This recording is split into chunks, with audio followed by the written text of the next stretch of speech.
The purpose of this video is to start a dialogue about a subject and trend that I find greatly disturbing.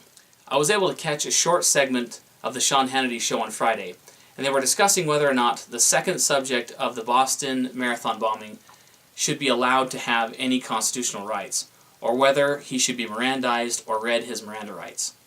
On the show they were coming to the conclusion that he shouldn't, and that made me very upset because the problem we are facing in this country today is an erosion of those same rights. We have seen the fruits of that erosion grow since 9/11. The problem is, the same people that have decided that American citizens labeled as terrorists should be denied their constitutional rights are also the same people that get to define what a terrorist is. That, my friends, is a slippery slope, and one that greatly concerns me. We as American citizens have the right to due process of law. We have the right to not be compelled in any criminal case to be a witness against ourselves. We have the rights as American citizens to a speedy and public trial. It doesn't matter how big of a scumbag they are or how heinous the act, American citizenship affords us protection under the Constitution. It is even more important to adhere to the Constitution in situations like this horrible act committed in Boston, because it is very easy to bypass a person's right to satisfy our thirst for vengeance on an emotional level. Our system is created to protect the innocent. I hope that they bring this subject to trial so they can prove his guilt and send this guy to the hell he has waiting for him. But with that being said, everyone should be considered innocent until proven guilty.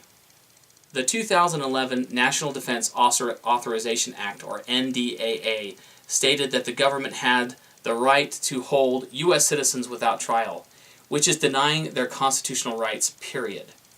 This is a precedent that undermines the very foundation of this country. What has made this country the greatest nation to ever exist is under attack by those that would further usurp and gather power to themselves. When we create special circumstances or definitions that allow those in power to bypass some citizens' protective rights, it endangers all citizens' rights. These special definitions were used to not give the second subjects his Miranda rights upon his capture. I hope this has given you something to think about.